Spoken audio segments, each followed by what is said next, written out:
Welcome to Sigest, your fortnightly serving of digestible science from plant and food research. Kia ora koutou katoa. Welcome to Sigest. I'm your host, Hilary Ireland. Protection of intellectual property is a key step in the conversion of scientific findings into commercial benefits. Plant and food research within the Bioeconomy Science Institute has been generating value through intellectual asset protection for decades to become an IP expert in the New Zealand science sector.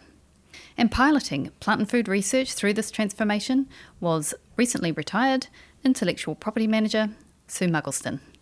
Today we talk to Sue about the strategic IP management practices which have driven this transformation. Welcome to the podcast, Sue.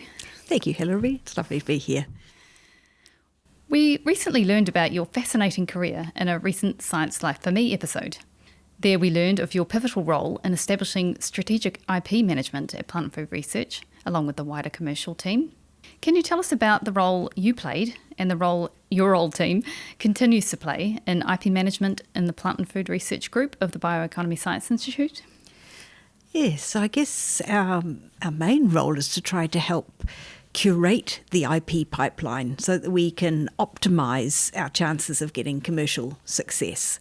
So in the past, it was very opportunistic and taking IP or results out of research once the research had finished and trying to make the best we could out of them, trying to commercialise them where we could. But we discovered then that invariably the IP had been compromised somewhere along the way. So either it had been published too soon, people had talked about it because they were excited about the science but hadn't really thought about what we wanted to do with it at the end. Maybe we had used methods and materials that required a licence or that perhaps were for research purposes only, so we just weren't able to take them forward. Also, there would have been lots of research, say, in one field that the research originated from. But when we came to commercialise, we discovered that the most value was in a completely different field, but we didn't have the information that was required to take it forward, and there was no further funding to be able to do that. So we really needed to change the way things happened so that we could actually guide the process from the start and just de-risk it, get rid of those things that were going to hinder us getting to success at the end. So it plays a really important role in trying to protect the IP we generate for future commercial gain.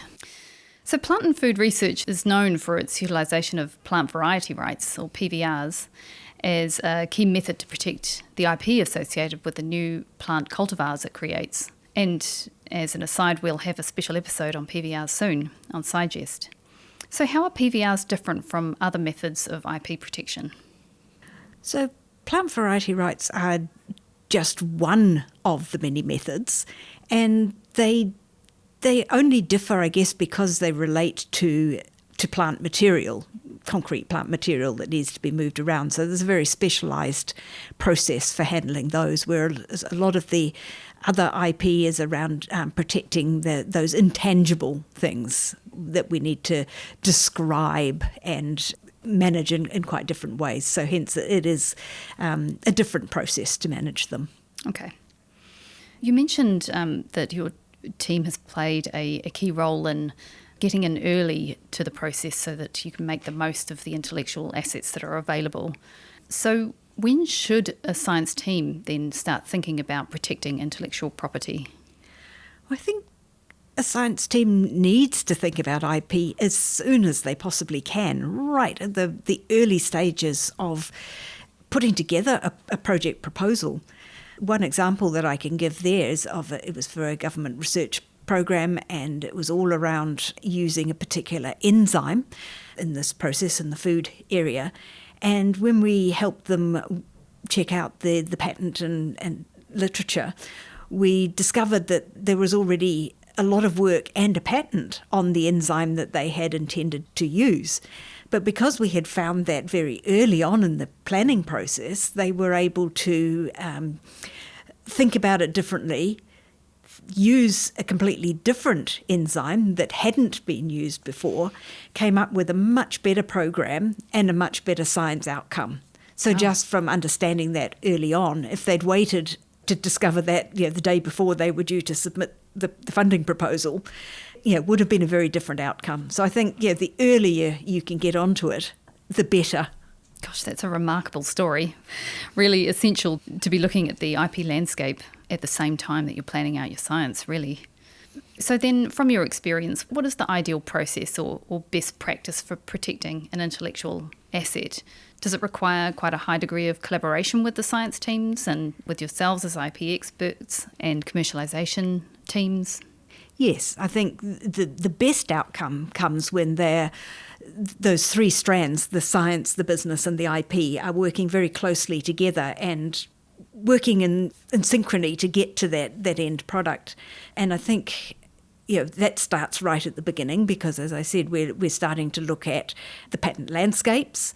We're looking at the materials and methods that they are using and seeing who they're going to be working with, whether those are students or collaborators or other people, and making sure that you've got agreements and things in place. So you need the commercial people to be involved with doing those contracts. Sometimes we need to license in material or make sure that we have got the rights to be able to use things in the way that we want to.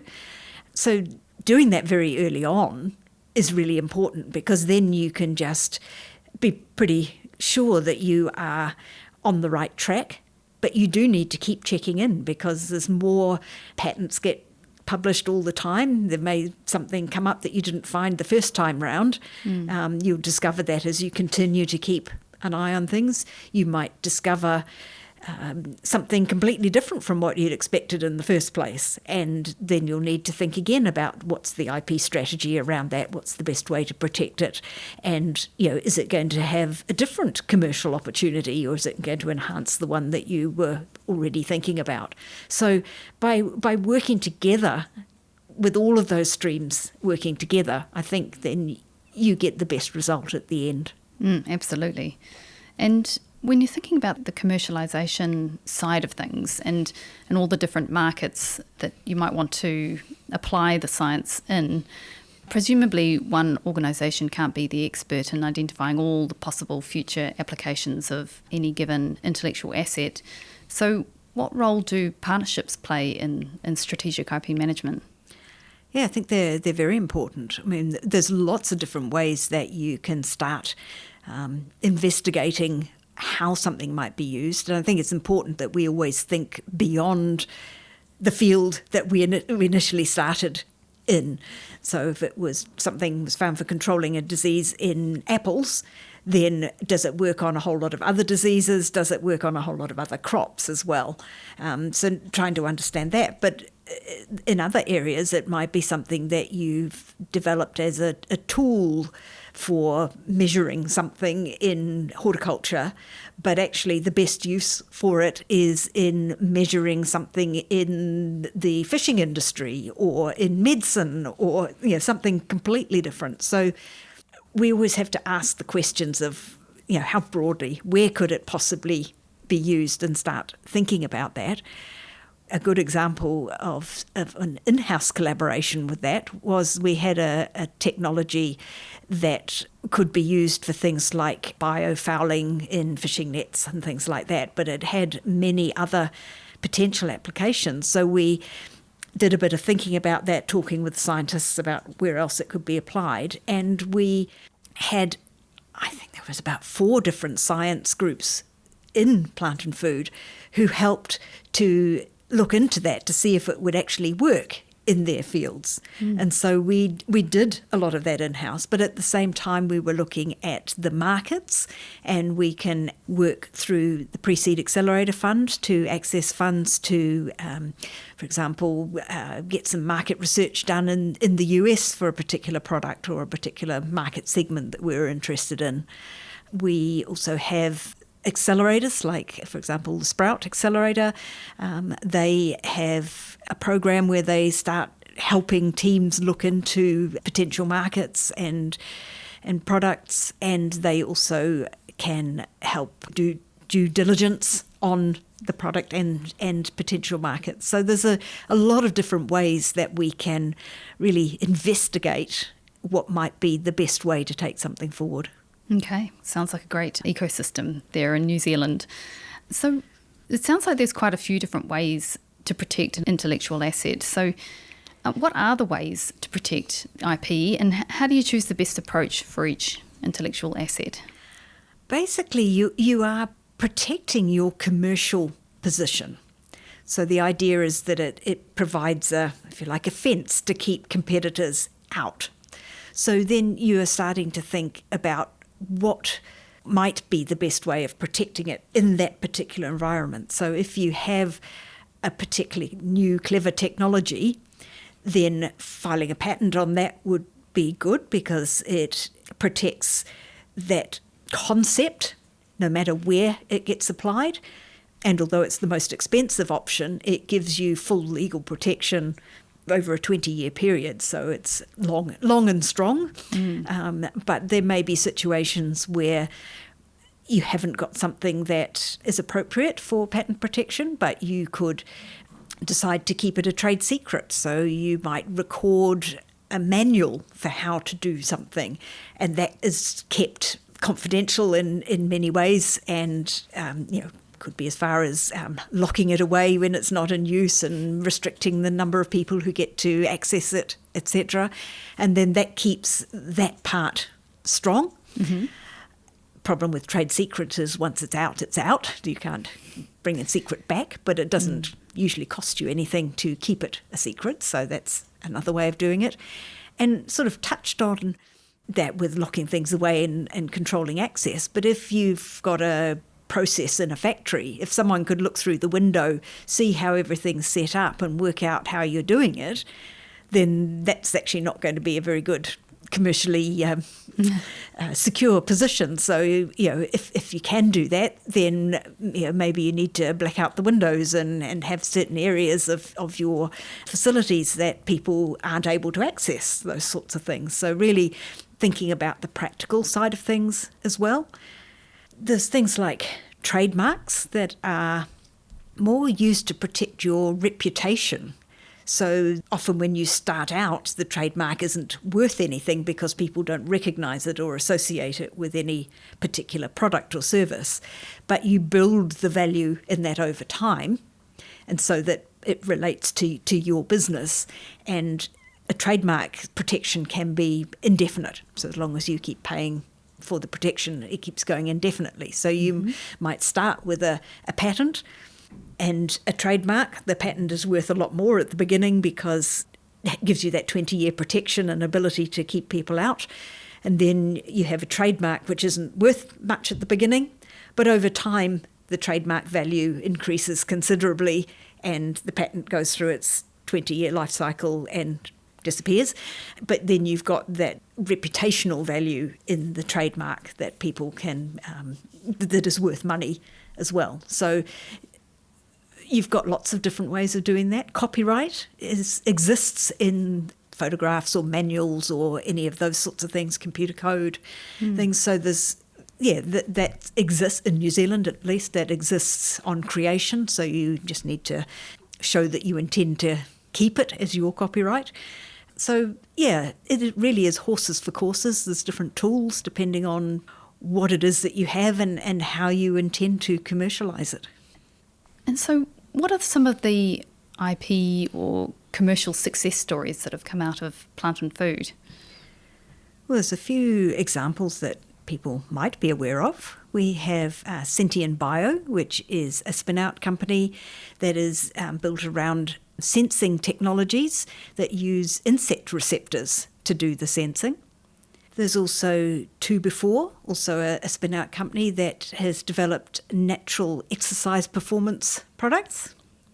And people may be aware of CaloCurb, which is a natural weight management product that, again, based on IP out of Plant and Food. And another one more specific to the horticultural industry is Oreo Gold. It is a biological control product that was originally developed for controlling PSA, the devastating disease in the kiwifruit industry, but now has potential application in a range of other crops and with other diseases as well. So yeah, just a few of the many things that have come out. Reflecting back on the best practice process and the different tools to protect and intellectual assets, were there any similarities in those success stories? Not necessarily similarities, because they're all quite different technologies needing to be managed in different ways. I guess 2Before and Calikerb, the Amarasate product, were the most similar because they were based around natural products that are much, much harder to protect via patent, because most of them, like hops or berries or whatever, are known to have health-giving properties and have been used that way for many years. So in order to protect something, it has to be completely different and unexpected from what others have done. So finding smart ways of protecting key bits of the technology, I think, are the core to those. So there's been a number of success stories, clearly, and you've touched on a few that have arisen out of Plant and Food's research efforts. So if a main aim of intellectual asset protection is to protect future commercial position, and yet IP protection has inherent uncertainty, how does one de-risk the process to ensure that there is a high conversion rate between IP protection efforts and eventual commercial benefits?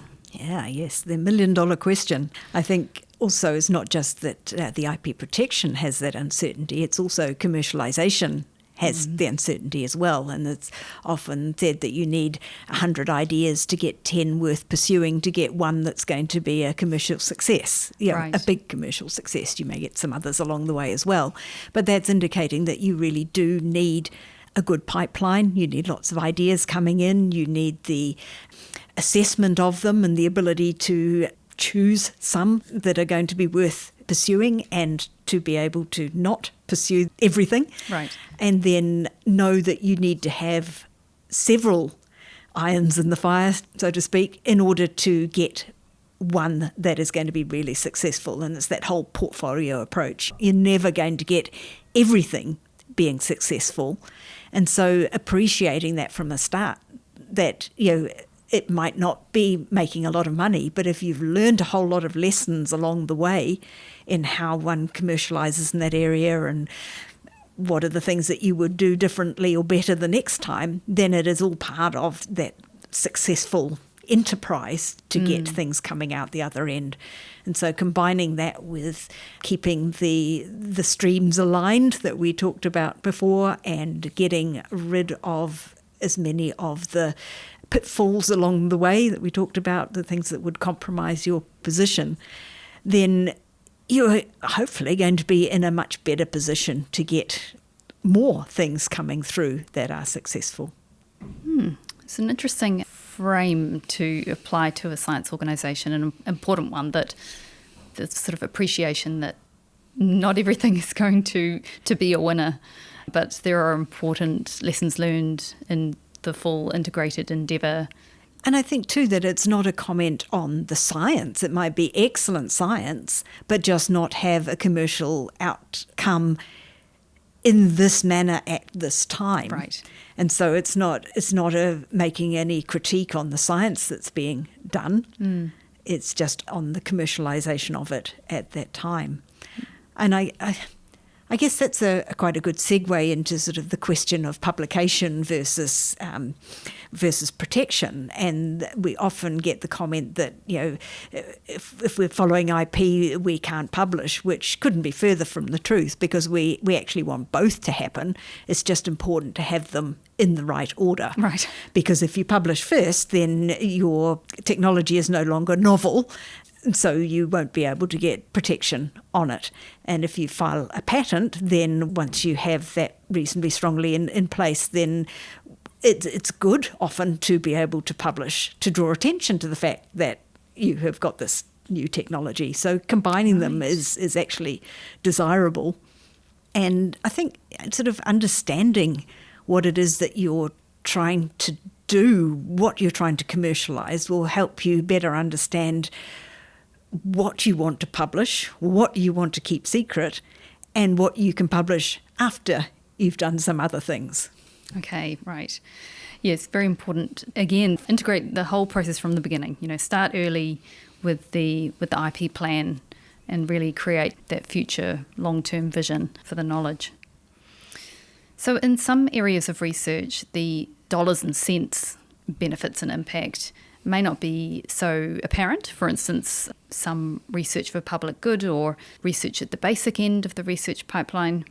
And we've touched on a few reasons why it's important to consider intellectual asset protection at the beginning, but looking at the whole research pipeline and areas with no obvious dollars and cents benefits at this time, why is it still really important to plan out the intellectual asset protection from the beginning and in the full pipeline and in all research areas? Yes, I think so the whole research pipeline, as you say, from basic through to commercial is incredibly important. And the sorts of IP questions that I mentioned before about your commercial output and things are obviously not known at the very early stage research. But what we have started to do is to partway through a program or towards the end of a program start looking at doing an intellectual asset audit, which is basically looking at all of the bundles of knowledge that have been created in that research so that we can effectively capture them and so that we can manage them and be able to have that discussion about which ones might we take forward into an MB program, which might we invest in ourselves, which have got use for a client that we already know about, which ones are we going to publish, etc. But it gives us a way of saying, this is what we've got, these ones go together, and we're going to handle them in different ways going forward. And then you're feeding them into the next stage, which you've identified what those are going to be. And if it's, for example, doing an MB program, then you start doing the IP plans, you start to work out who you need to help you with, you're doing those patent landscape searches, working out which materials and methods are going to allow you to move forward. So again, making sure that things aren't compromised along the way. And you might not know what you're going to create, but you know the sort of things that you're going to create and you can manage it appropriately. And not everything is going to be commercialised. So we say some things will be published. So we're always wanting to create impact and value for New Zealand. And if you're thinking about the publication side of things, if you have found a better way of growing a particular crop and you publish it, then the whole world benefits from that. And so where is the benefit to New Zealand from having the research funded by the New Zealand government? So to actually think about how you're going to manage that, you'd say, well, we're not going to publish it in the global publication system. We are going to have direct transfer to our growers, whether that's via their grower magazines or whether it's a field days or a seminar, some way that you can create that value for New Zealand growers, but not undermine them by letting the rest of the world know as well. Another area that often causes confusion in a similar sort of way is we're finding a biological control agent for a particular pest on growers' farms. And so we want all of the growers to have it, so we're just going to publish it.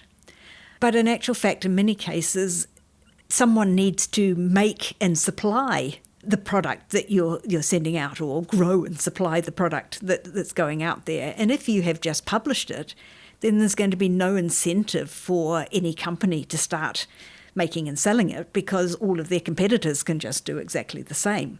So in that situation, you would either keep it secret or, if it was appropriate, patent it, and then you can license it out to a company and make sure that it is supplied to the growers so that it can be used to create the value that you want. So you're always thinking about how can you manage it to get to the best possible impact, which may or may not include full commercialisation. Mm-hmm.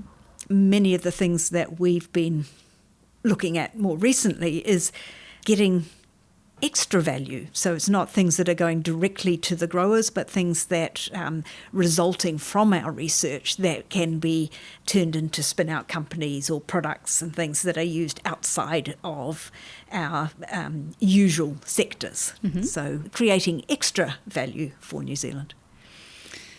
Phenomenal. So it's really quite an exciting area in terms of the potential value and impact that can be created from our research. And I think maybe it's been seen as a bit of a frightening change, moving towards a stronger focus on commercialisation.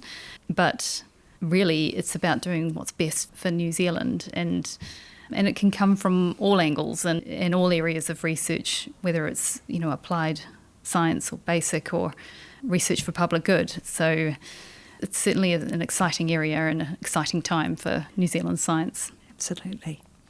So it's been suggested that scientists themselves should be independently compensated for IP they generate, and that's as opposed to the benefits being returned at an organisational level for reinvestment into science practices. So can you share your experience of navigating the two models and your thoughts on what is the best approach? Yes, so quite some years ago we did bring in a IP rewards policy which would see the inventor have a certain share of the reward of the returns, and there was a small amount that would be also given to the commercialisation team.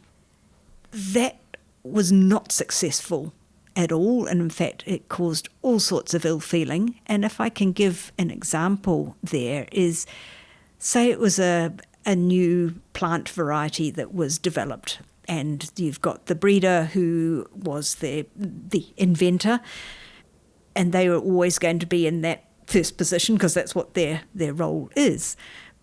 But just breeding something isn't going to make a commercial success. For something like that, you have a whole team of people who work out how best to grow it, when to harvest it, how best to store it, how to control the pests and diseases on it. You might have people doing the commercialisation side of things. There's a whole, basically half the company is involved in trying to make that a commercial success. So to give one person a personal reward for something that the whole company has been involved in making a success just really didn't work. And it also promoted some bad behaviours where people didn't want to collaborate with others that would have made it a better outcome because they would have had to have shared some of their reward. So it really wasn't working well. And I was on a working group that looked into recommendations about how we could handle that better. And along with that, there was some research that had been done that looked at what motivated people and people's values. And I think, if I remember rightly, the figures were 17% of people were motivated by financial gain, but 83% of people were motivated by fairness and sharing. And so you could argue that maybe it's the 17% of people who are going to be the most creative, and we want to incentivise them to come up with new inventions, and that would take us forward faster. But if you are going to upset more than 80% of your company by those that want to be fairly rewarded for the efforts that they have made in making something a success, I think that it's a pretty clear picture there. And we certainly looked at other ways that you could reward people through their performance reviews, and then you could be rewarded for all sorts of contributions to that commercial journey, not just the original inventor. So I think there's still work to be done on that, but I think that individual sharing of the returns doesn't really work for an organisation like ours, where you've got so many people involved in trying to get to commercial success. Yeah, absolutely. Definitely it takes a village of people, a lot of contributors to the success of each intellectual asset. Thinking further afield outside of the plant and food context, you have been President, trustee on the board, and long-standing member of LESANS, the Licensing Executive Society in the Australia New Zealand chapter. So how does LESANS contribute to the establishment of the best practice IP management in New Zealand, in the science sector, at Plant and Food, the other Crown Research Institutes? Yes, so LESANS is a professional society for the commercialisation of IP globally. As you said, it's the Australia New Zealand is just one chapter of a global organisation. And it has a wide range of participants across the community, from IP practitioners, commercial lawyers, commercialisation managers, etc. So a whole range of different people across all of the IP, all the business sectors, if you like. And Plant and Food has a corporate membership to that, so that means that we're able to expose quite a large number of our people to many of the events that they have. And so we have membership, with our IP team, plant variety team, legal team, commercialisation managers can all participate in the events. There's an annual conference which brings together people from all around Australia and New Zealand, usually with a really good repertoire of speakers across all sorts of areas. We have webinars and seminars and training programs and things that are there to upskill people right across the industry. And it's a very sharing organisation, so sharing learnings and having discussion about new things, providing submissions to various government agencies and things. And also with that connection globally, there is LESANS, the LSI, the LS International have conferences, each of the countries and regions. So we're part of the Asia Pacific region, so there are conferences of those as well. And just connections to those people globally. If you're wanting to commercialise in countries you're not familiar with, reach out and get access to people who've got experience in those fields, and people have been very, very generous with working together to achieve common good. So I think it has been a very useful organisation to belong to. Nice. It sounds like it's really contributing to a thriving ecosystem around IP management in New Zealand. Are there other ways that the Bioeconomy Science Institute can build off the thriving ecosystem through other channels, such as I think you've mentioned KiwiNet in the past? Yes, so in New Zealand we have a developing and pretty thriving ecosystem around commercialisation. So KiwiNet, I think we touched on before, what is a commercialisation grouping of most of the CRIs and most of the universities who get together to try and support each other to make the best commercialisation investments and decisions to get new products and things out to market. We have the government-funded accelerator programs, which provide training and support and things around helping get those new products and companies out there. Another thing that KiwiNet does is each year they have the commercialisation awards, the research commercialisation awards in New Zealand, which is open to anybody across New Zealand who's been involved in research commercialisation. And this has awards in several different categories. The breakthrough innovator, so the early stage scientist who's getting into the commercialisation side of things. The researcher entrepreneur, which is the more career researcher doing commercialisation things. There is the Commercialisation Professional Award, the Breakthrough Project Award, which is new projects that are coming forward but have the potential to achieve great things, and also the Commercialisation Impact Award, which is those that have actually gone right through and are actually delivering great commercial success. So they have, KiwiNet has a website. If you're interested, you can go on and have a look, and they've got little summaries of many of the finalists that have come through over the years. So it's well worth a read. Wow, it sounds like an inspirational read for sure, and wonderful to hear that there are so many different categories, so many different ways to celebrate research commercialisation. So the PFR group within the Bioeconomy Science Institute is widely considered an expert in IP, and that's in no small part due to your leadership and achievements over the years.